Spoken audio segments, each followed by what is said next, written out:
Hello and welcome to the Vector Podcast. My name is Christian Perez, and I'm the founder and CEO of Altivum Incorporated, creator of VetROI, and author of Beyond the Assessment. I am incredibly excited to be a part of this moment with you, the viewer, as this actually marks the very first episode of the Vector Podcast, and the start of what I hope will be an exciting journey marked by innovative endeavors and business successes. You know, I sat there for quite some time brainstorming, iterating, going back and forth, wondering, where do I even begin? And I inevitably kept going back to one simple question. What was the original intent behind starting this company? Now, this wasn't a question with sort of regretful undertones, but rather a moment of introspection. My mind kept forcing me to think back to the original purpose behind all this, the why to what I'm doing and what I've decided to build. So when I started focusing my attention there, the answers began to materialize a bit more naturally. See, I started Altivum because I noticed a very distinct rift that was starting to form, dividing novel technology and potential consumers. Only a couple of years ago today, very few people were really talking about AI. These conversations were mostly happening in highly technical circles and centers of academia. If artificial intelligence was discussed in college campuses, it was in computer science classes, where advanced mathematics and coding without AI assistance were a prerequisite. Suddenly, from almost one day to the next, AI became this inescapable and daily reality. Anyone can produce functioning computer code from the phone in their pocket within a matter of seconds. And college campuses are starting to offer courses on applied artificial intelligence, which requires little to no coding knowledge. I can already hear some of my, we'll call them legacy coders, grumbling, and we'll get to vibe coding and its sudden spike in adoption. Suffice it to say that coding is no longer esoteric, but rather a capability immediately available to anyone with access to ChatGPT and the likes, which, by the way, accounts for 700 to 800 million people per week if you only account for OpenAI's ChatGPT. So while all this is happening, I also notice a massive push to educate the community. From the highest levels of power in the federal government, there was a clear directive to teach people how to use artificial intelligence. On April 23rd of this year, the Trump administration signed an executive order establishing a comprehensive national policy to integrate AI in education into K-12 schools, mandate AI literacy for students and educators, and foster public-private partnerships to create resources for teaching AI skills. Later this year, in July, the administration announced America's AI Action Plan, a policy framework outlining over 90 federal actions across three pillars: accelerating innovation, building American AI infrastructure, and leading in international diplomacy and security. Now, we see the introduction of this technology everywhere, from elementary schools introducing it to their curriculum to college campuses, where Google, for example, offers Google Gemini Pro at no cost. But what I haven't seen is a single program from the top down that says we need veteran and small business owner education in AI. Anthropic, one of the leading artificial intelligence companies in the space, offers the Claude Campus program. This is a paid, student-led AI builders program, a brilliant idea that ignites a spirit of innovation and creativity on college campuses. I actually reached out to Anthropic's team to see if they would consider offering something like that as a pilot program here at Fort Campbell, Kentucky for veterans transitioning to the civilian sector.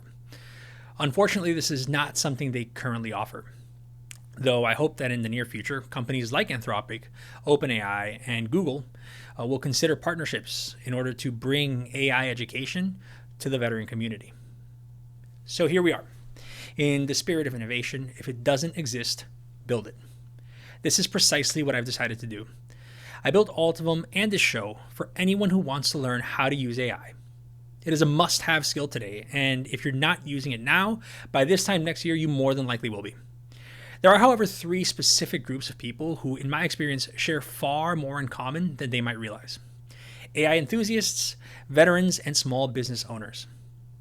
While their daily realities may differ, they are in many ways marked by the same instinct to solve real problems. Now, if you feel that you fall into one of these groups, now would be a great time for you to like this video and subscribe to the channel, because what we're about to discuss is pertinent to you.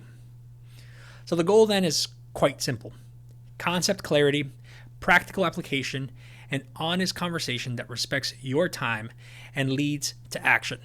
So let me set expectations. This episode lays the groundwork for what you can expect. I'm going to explain how we're going to move from curiosity to capability. In the next set of episodes, we'll take a walk through the fundamentals of AI. What exactly is artificial intelligence? When did this AI thing even start? And how has it evolved since the term was coined by John McCarthy in the mid-1950s? And yes, you heard that right. The term artificial intelligence was coined in the 1950s. Then we'll put those ideas to work in your everyday life, in your projects, in your businesses, and in your career decisions.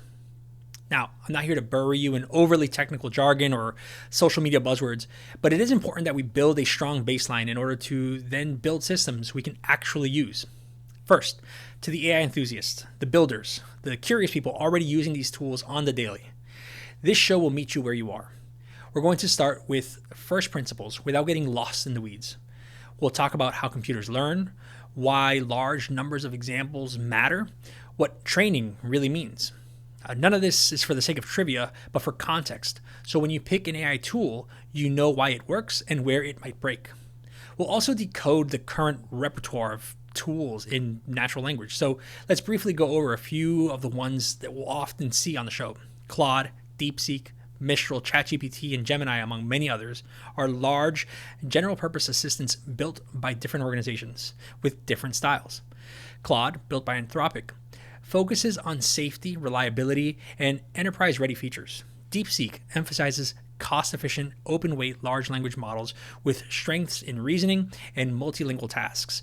ChatGPT, built by OpenAI, is widely known for general-purpose conversation and creative tasks with robust integrations and enterprise-grade options. Gemini from Google leans into multimodal work, text, images, and the rest, and ties into the Google stack many of you already live in. Midjourney is a creative image generator you guide with prompts to produce striking visuals. Notion AI lives inside of Notion, helping you draft, summarize, and organize content where your team already plans and tracks work. Different strengths, different trade-offs. The point isn't to crown a winner, it's to choose the right tool for the job, not just the newest one on social media. You'll also often hear a few terms regularly around here, so let's put them in your kit bag early. An LLM, or a large language model, is a system trained on huge amounts of text to predict the next word. It doesn't think like a person, it predicts with uncanny skill using patterns it learned from data. A foundation model, or FM, is the big base model you adapt for specific jobs. Sometimes text, sometimes images, often multiple modalities in one system. RAG, retrieval augmented generation, means your model fetches relevant information from your own sources before it answers. So you get responses grounded in your documents, not just the model's general training. And vector, in our context, a vector is a numerical representation of meaning.